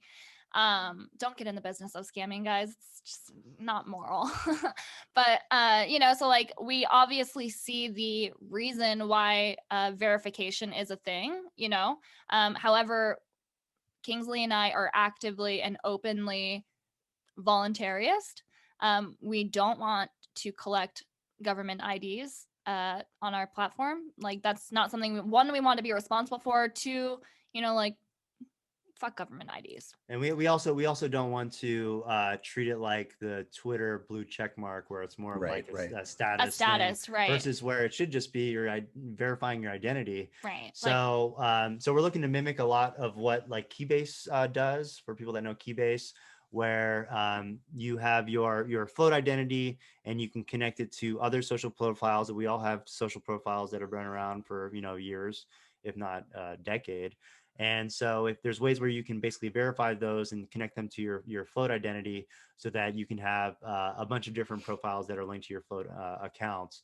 And so that, when you're speaking with someone on Flote, you can basically, make sure that that is the person that you're speaking with based on all these other connections. And there may, we don't want to get into the business of taking government IDs.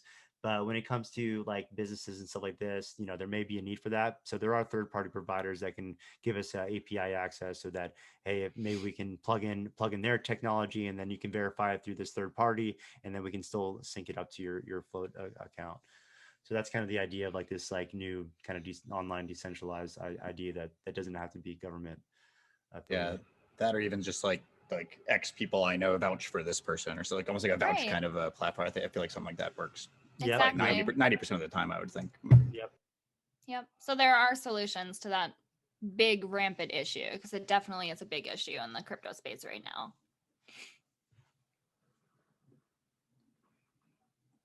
Well, if I could just jump in real quick, you guys, can you hear me okay? Yeah. Yeah, I was having mic issues earlier. Plus, I was at work, so I wasn't trying to ignore you guys. Sorry, like I was very hostile I saw you environment. signing, and I was like, Yeah.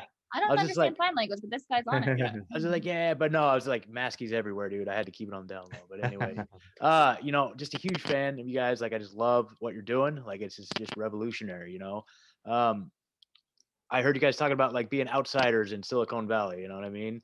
But one of the ways that I know that these big tech companies like neutralize threats as they come up is they just buy them out. I was wondering if you guys have experienced anything like that, or when the day comes, like say Facebook makes you an offer you can't refuse. What's that going to look like? Yeah, so I've answered this publicly a couple times, and I've thought it through, and I'm open to public scrutiny about this. So my answer is this: is that if we get some sort of agreement, similar to kind of like what the WhatsApp founders got, except they notify their users as far as them getting acquired by Facebook, but I'm not sure. I think I forget actually exactly if they allow their users to delete all of their information off before they actually got acquired. But that's the idea for us. So if it is just like if I get like a non-compete clause where I can basically start up another, and you don't get a non-compete or clause. sorry, yeah, if I don't get a non-complete compete clause, this is basically like, it's very improbable this happened, but these are my standards. If I these don't, are our terms. Yeah, these are our terms. If I don't get that, it's a lot of money, so I can basically build our separate platform. And then I allow our users to delete all of their information off of Flote permanently, so it's no longer on there before the acquisition occurs. And potentially even they can transfer that to this new platform that I'm creating. Then I will consider money for an acquisition, which I think is pretty fair. Because then obviously it would have to be more money that I would be able. I have the feeling that I would be able to build something bigger and better with that money. But yeah, I've said this publicly. I haven't gotten very much feedback, or mostly I hear more positive feedback, but I think that's fair.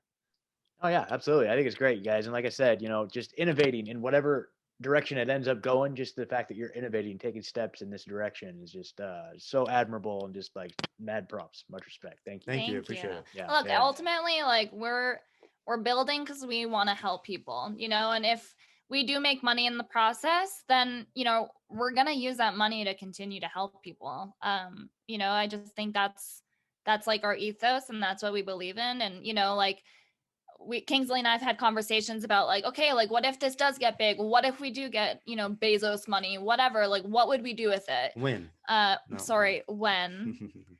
When we get that Bezos money, what would we do with it? And, so I don't know if all of you know this, but Kingsley's dad is currently sitting in prison for a nonviolent drug offense. He had sold some cocaine to his ex-girlfriend back in the 80s. No, 1993. And I'm sorry, back in the early 90s. And anyway, he's been sitting in a jail cell for almost 30 years now, with no end in sight. He has 30 more years on his sentence. So it's crazy. So like if we do get that money, like a huge chunk of whatever we do bring in, like the work that we want to do is basically helping nonviolent offenders and their families, get them out. It's a cause very near and dear to our heart. And, I see what it does to Kingsley, and I see what it does to his dad, and it's awful. It just tears families apart. So that's something that should definitely basically we're raising a lot of money to buy a lot of helicopters and a lot of long ropes so that we can rescue people out of If these. you want to donate to our cause, it's these- just paypal.com/floatofficial. Yeah. Don't do PayPal, send Bitcoin. Excuse me, I have a quick question for Kingsley, actually. In regards to the criminal justice thing you were just talking about, have you ever heard of someone named George Mortorano? Oh, it's Sunny. I recognize your voice, Sunny. Yeah. Hi guys, no. I'm sorry, I'm working at the same time. That's why my picture's up there. They're not That's up there. okay. We miss you. I don't think so. Can you? Yeah.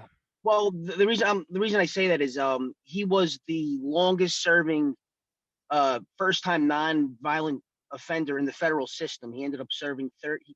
He was sentenced to life in prison for a non-violent drug charge, and ended up serving 32 or 33 years. I just did an interview with him I write for Reason Magazine now, or I'm sorry, Reason.com. So I just did an interview with him, and he managed to get into a Obama program that was a compassionate release, and this was a federal program, I believe.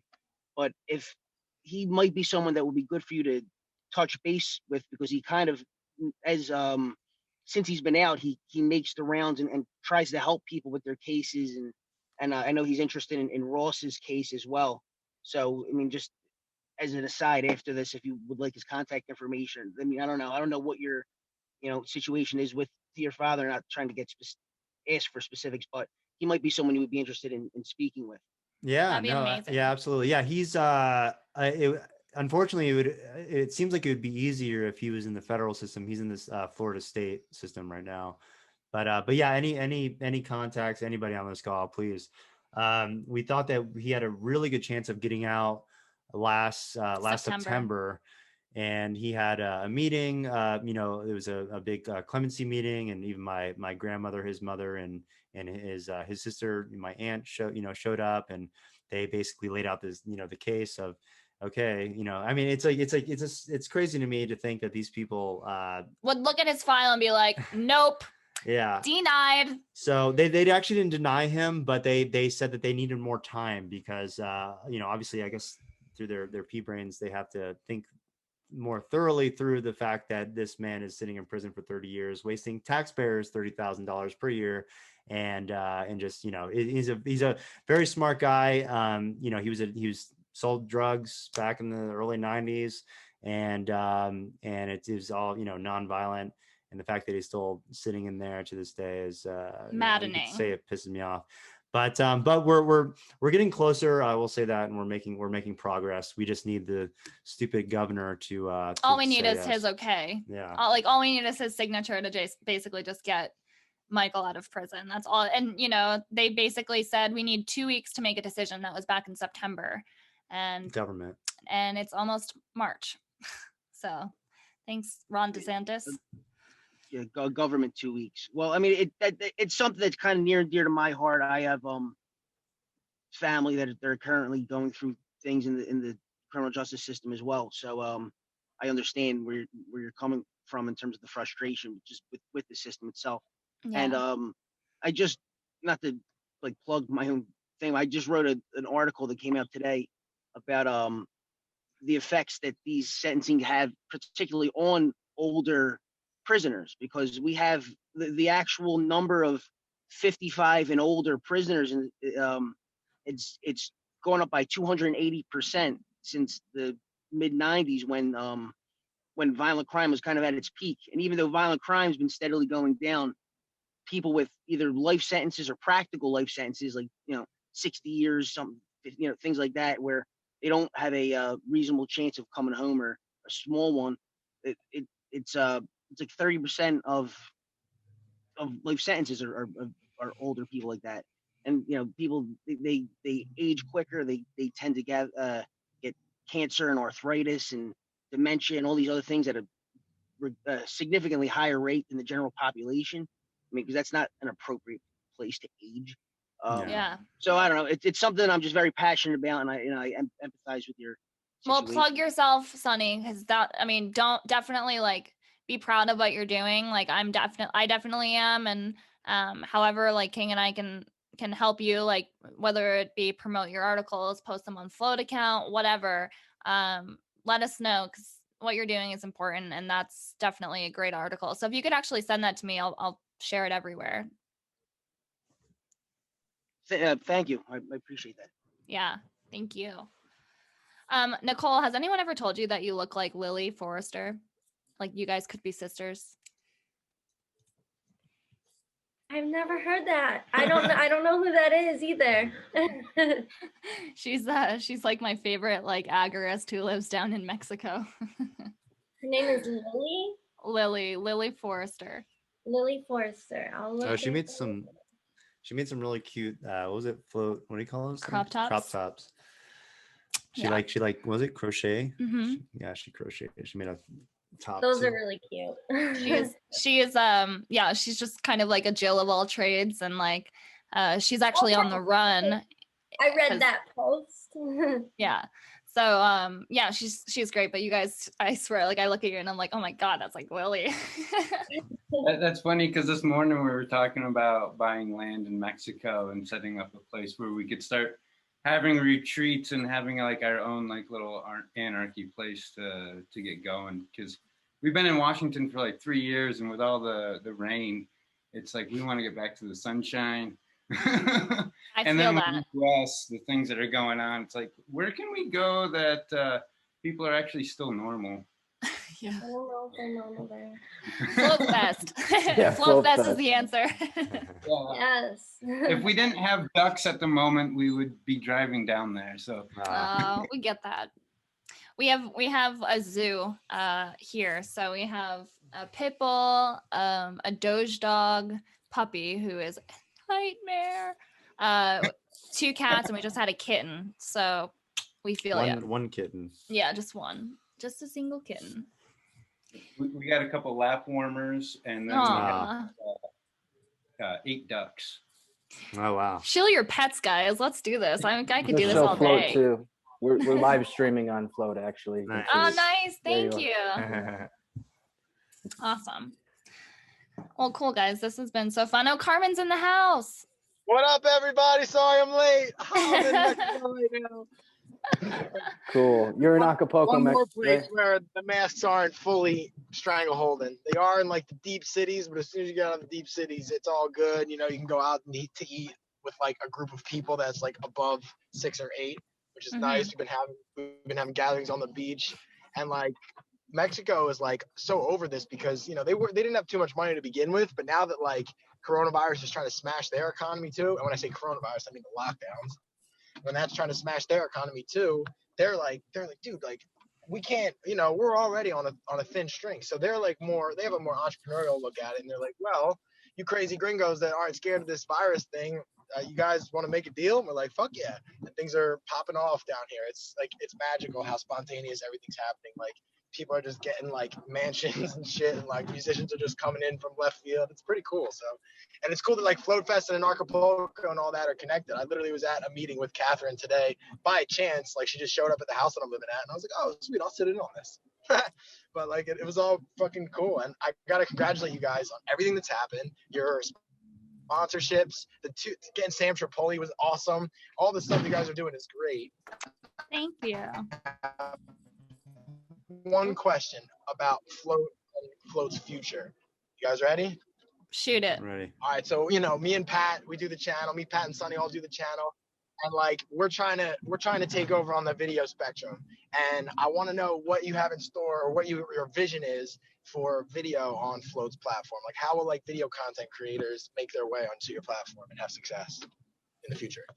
Yeah. So while we touched a little bit on the rewards and the native token that we're going to be introducing to Flote earlier on this on the call.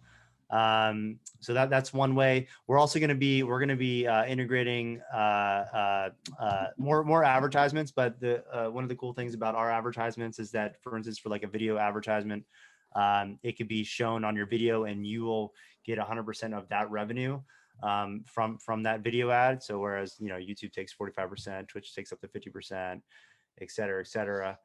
With Flote, just again, connecting user to user, people to people, and payments, we're going to be sharing all that revenue with other users. And then as far as like, exclusive content, we have the Patreon model on the platform. So yeah, it's just about that. And sorry, I just dropped something. And yeah, any ideas or any input that anybody else has as far as video content creators or even audio too, really interested in that. Let us know. And then, to share your content, like Kingsley described, we're creating like little onboards to share your content to other platforms. And then you could even use platforms like Content Safe, where they'll repost all of your content across all of the different platforms, including Flote. So there's definitely a lot of options there. We're also going to be doing Flote TV, which you want to talk a little bit about? Yeah, Flote TV will just be we haven't decided yet if we're going to move forward with this, but just the concept is that it's just basically Flote filtered out with all the video and then streaming content only. So more of like a YouTube or library feel for Flote content. So just stripping. I think away that's a great idea personally. I think that's a really cool idea to sort of give like a video portal into Flote as a network. And then even an audio portal, like she said earlier, like some sort of like, like an audio streaming service that, artists who want to rebel can just be like, well, you can only find me over here. So you got to get on this website type thing. That would be sweet. I'm trying to show you guys the view here from Mexico, but I'm also driving, so I'm trying not to kill myself. This reminds me a lot of your videos during the riots. Which is like literally my favorite. I shared it with everybody and I was like, you guys have to see this shit. This is like the craziest thing I've ever experienced. This is my friend Carmen. I'll watch. He's gonna bump into a cop and then Sonny's gonna drive or hop into the passenger seat. Do you have a bunch of knives on the seat? Yeah, like some small bats. You got the weapons? That was so funny. What a crazy night. That was so still nice like my favorite video of last year, probably. I know, with the cars upside down on fire. Yeah. Oh my God, it was insane. Have you guys ever thought about maybe taking like a fraction of a percent just to help with funding? Like how like Bybit or other places, they just do a very, very small fraction where the user doesn't even notice the amount. But when you talk about the entire ecosystem, it really helps. So we have thought about that. We're not interested in that. We're interested in monetizing up in other ways. We're basically introducing 2 sets of ads. We have like kind of one set right now that we're still refining, but it's just like a in-feed ad, similar to like you see on Facebook, Instagram, Twitter, all those. But we have 2 sets of ads. One was like float ads or network ads, we call them, and then creator ads. Creator ads, the user gets 100% of the revenue. With the other ad set, we retain that revenue. We'll be rolling out some other things like premium features and in-app purchases in the future, but we haven't released anything publicly yet. And yes, folks, dark mode is coming. Oh yeah, that's a question we get a lot. Like that made Pat pick his head up real quick. Yeah. He was like, dark mode is crucial. And you got the hamster. You got the hamster there. The hamster's Me too. there. Yeah. You know what would be a really cool, easy game to add that I actually do play on a daily basis would be chess. And if I could put one float token up versus somebody else's float token, and we could play for those 2 tokens, maybe you could get a cut of that. Yeah, that would be cool. So chess is cool. I would like to do that. Also, I want to introduce, and I've actually already been on calls about this, of introducing some type of mini games like chess. But I think Texas Hold'em would be really fun. Cool. And that's also kind of like a really cool like social game too. So it's just a that'd be matter fun. of figuring it. Kingsley loves his poker. Yeah. Yeah, but I suck. So everyone will beat me and take my money, take my Bitcoin. Dude, I think I still have like 5 or 10 Bitcoin on Clubs with Seals that was taken down so long ago. But I lost so many Bitcoin on a cloud mining server back in like 2011. I just didn't know what it was. I was actually just trying to use the Silk Road and you could mine it with your CPU at that time. I had no idea what to do with it. So who knows what happened to those? Just a testament to the inflationary currency. Yeah. I actually wanted to ask. Deflationary. I'm sorry. I actually wanted to ask Carmen if he could help us promote Flote Fest to the Jackalope mailing list. Since I have you here. The only thing that Alma really has for Jacqueline as far as contacts is her groups, but we could totally do it there. Yeah, totally. Okay, But that we would don't- be she doesn't awesome. keep, like, email addresses. All right, We're just cool, trying to get sweet. the word out because Facebook suppresses our shit so much. Like, I can't even tell you how shadow banned we are on Facebook. Like, I feel like I just put up that Dell Victory is going to be headlining Flote Fest, and like, it's like getting out to nobody. Thank you, $1 billion company. Anybody here, feel free to, you know, rip this and put it on your own channel too. Cool. Yeah, thank you so much. Yeah, we didn't even find out about it till a couple weeks ago when we were talking to Josh and Tim and all those guys, and like, man, they told us about it. We're like, what? How do we not know about this? But we've been talking about it on our end too, so you know, we'll be there in spirit for sure. Thank you. Oh, yeah, I wish you were coming. Yeah, I know. It's just we still all have day jobs and stuff. It's just like, oh, such short notice. I Next know. year though, 2022.